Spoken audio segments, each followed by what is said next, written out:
कुमार, आप देख रहे हैं डिजिटल मार्केट। वीडियो शुरू करने से पहले बता दूं कि ये वीडियो एक एजुकेशनल पर्पज के लिए है। अगर आप कोई भी फाइनेंशियल इन्वेस्टमेंट करते हैं तो अपनी सोच समझ के साथ ही करें या फिर अपने फाइनेंशियल एडवाइजर से सलाह जरूर लें। अगर आपको कोई भी फाइनेंशियल लॉस होता है उसके लिए वीडियो रिस्पॉन्सिबल नहीं रहेगी। तो देखो दोस्तों, आज हम जो बात करने वाले हैं वो अडानी पावर लिमिटेड स्टॉक के बारे में बात करने वाले हैं। एनएससी और बीएससी की अगर इसकी लिस्टिंग की बात करें तो ये अडानी पावर के नाम से लिस्ट है, तो इसको अडानी पावर भी हम बोल सकते हैं। अगर आप चैनल पे नए हो तो चैनल को सब्सक्राइब जरूर कीजिएगा, ताकि हम काफी डीपली एनालिसिस और काफी जो मेटा साइंस वगैरह से डेटा निकाल के लेके आते हैं, जो इंफॉर्मेशन होती है वो सबसे पहले आप तक पहुंचाने की कोशिश करते हैं। चाहे वो डिविडेंड की इंफॉर्मेशन हो या बोनस की हो या फिर आईपीओ की हो या राइट इश्यू की हो या फिर वो कोई भी मतलब अपर सर्किट या लोअर सर्किट की हो, सबसे पहले हम इंफॉर्मेशन आप तक लेके आते हैं। अगर आप स्टॉक मार्केट में कम टाइम में ज्यादा रेवेन्यू गेन करना चाहते हो तो आपको एक अच्छी खासी इंफॉर्मेशन यहाँ से आपको मिल सकती है, आप अपडेट रह सकते हो स्टॉक मार्केट के बारे में। तो देखो, आज हम बात करने वाले हैं अडानी पावर लिमिटेड स्टॉक के बारे में। अगर स्टॉक की बात करें तो यहाँ पे देखो एक छोटी सी करेक्शन चल रही है, यहाँ पे एक टकराव चल रहा है दो चीजों के बीच में। ठीक है, कंपनी के फंडामेंटल और कंपनी के ऑपरेशनल एक्टिविटी और सेल्स, इन दोनों के बीच में यहाँ पे टक्कर चल रही है। देखते हैं कि कौन सा जीतता है।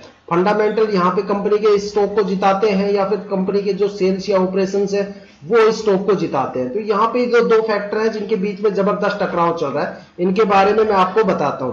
अगर मान लो मैं इसके फंडामेंटल की बात करूं तो देखो, फंडामेंटल जो स्टॉक के हैं काफी जबरदस्त है। सबसे पहली चीज तो यही है कि भाई ये स्टॉक अडानी ग्रुप का है। तो अडानी ग्रुप की जहां पे बात आती है तो भाई वहां पे फंडामेंटल कमजोर हो ये कभी हो ही नहीं सकता। फंडामेंटल तो इसके जबरदस्त आपको मिले ही मिलेंगे। अगर इसकी मार्केट कैपिटल की बात करें तो 2,55,000 के करोड़ के आसपास इसकी मार्केट कैपिटल वैल्यू है। ठीक है, तो जाहिर सी बात है भाई, अगर 2 लाख करोड़ के आसपास, अगर 2 लाख करोड़ से ज्यादा की अगर ये कंपनी है तो फंडामेंटल तो जबरदस्त इसके मिले ही मिलेंगे। साथ में अगर इसकी सीडीपी स्कोर की बात करें तो ये कंपनी बी कैटेगरी के अंदर आती है। इसका जो स्कोर है वो बी है। जो सीडीपी जो स्कोर्स होते हैं उसमें ए नेगेटिव, ए पॉजिटिव, बी, सी, डी और एस, इस तरह की कैटेगरीज यहाँ आपको देखने को मिलती है। तो यहाँ पे जो ये स्टॉक है बी कैटेगरी में आता है। ठीक है, अगर इसके पिछले साल की परफॉर्मेंस की बात करूं तो ये स्टॉक कम से कम 289 रुपए के आसपास से चल के कम से कम 895 रुपए के आसपास गया था। तो मतलब सोच सकते हो कि यहाँ पे इन्वेस्टर का पैसा जो है 2 गुना से ज्यादा ही बढ़ गया। मतलब 365 दिन में 2.5 गुना के आसपास आपको अच्छा खासा रिटर्न देखने को मिला।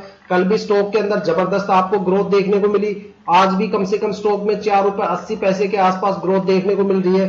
साथ में अगर पी रेशियो की बात करें तो पी रेशियो अगर इस सेक्टर में अगर किसी का देखा जाता है तो सबसे ज्यादा सजलोन एनर्जी का है।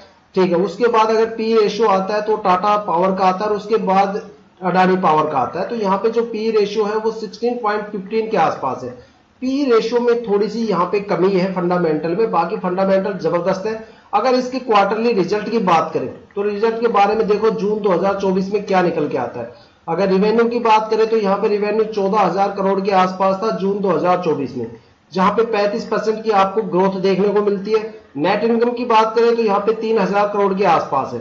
ठीक है, अब यहाँ पे देखो एक चीज आती है कि भाई इस क्वार्टर में तो इसके रिवेन्यू काफी जबरदस्त आए, लेकिन क्या आपको लगता है कि अगला जो क्वार्टर आएगा उसके अंदर इसके रिवेन्यू इतना मिलेगा आपको? अभी जो रिवेन्यू है 14,000 करोड़ के आसपास है, तो जरूरी नहीं कि अगले जो क्वार्टरली रिजल्ट आएगा उसमें आपको इतना रिवेन्यू मिलेगा। मेरा मानना जो यहाँ पे एनालिसिस है उसके हिसाब से यहाँ पे 14,000 से घट के वो रिवेन्यू कम से कम 2 या 3,000 करोड़ के आसपास आपको देखने को मिलेगा। उसके पीछे देखो, मैंने स्टार्टिंग में पहले कहा था कि यहाँ पे फंडामेंटल और जो ऑपरेशनल और सेल्स एक्टिविटीज है उनकी आपस में टकराव चल रहा है। अब मैं बताता हूँ कि ऑपरेशनल एक्टिविटी और सेल्स रिपोर्ट का क्या सीन है इनका। देखो, इस स्टॉक की ज्यादातर जो भी प्लांट है, ठीक है, उनके अंदर जो पावर सप्लाई हो रही है वो काफी कम हो रही है। साथ में जो प्लांट है वो महीने में काफी टाइम बंद पड़े हैं। उसके पीछे का एक बड़ा रीजन है क्योंकि यहाँ पे जो भी इलेक्ट्रिसिटी बनती है वो ना तो वाइंड एनर्जी से बनती है ना ही यहाँ पे सोलर एनर्जी से बनती है। यहाँ पे जो भी पावर बनती है पेट्रोल मतलब कोई भी फ्यूल वगैरह से या फिर कोयले वगैरह से बनती है। और यहाँ पे जितना भी कोयला लिया जा रहा है वो बांग्लादेश से लिया जाता है, ज्यादातर हिस्सा बांग्लादेश से लिया जाता है। और इस टाइम जो बांग्लादेश की कंडीशन है वो काफी खराब है। पीएम वहां का साहब वो कंट्री को छोड़ के चला गया। साथ में मिलिट्री के हाथ में शासन आ गया। वहां के जो भी व्यापारी है उन्होंने अपने रेट खुद से तय कर रखे हैं। ठीक है, तो वहां पे कोयले के दाम काफी बढ़ गए। वहां पे कोई रूल रेगुलेशन अभी है नहीं, गवर्नमेंट बनी नहीं है। साथ में जो इंडिया का और जो बांग्लादेश का बॉर्डर है उसको भी बंद कर दिया गया है। साथ में इंपोर्ट एक्सपोर्ट को रोक दिया गया है। तो जाहिर सी बात है अडानी पावर के पास जो कोयले की आपूर्ति है वही पूरी नहीं हो पा रही, जिसकी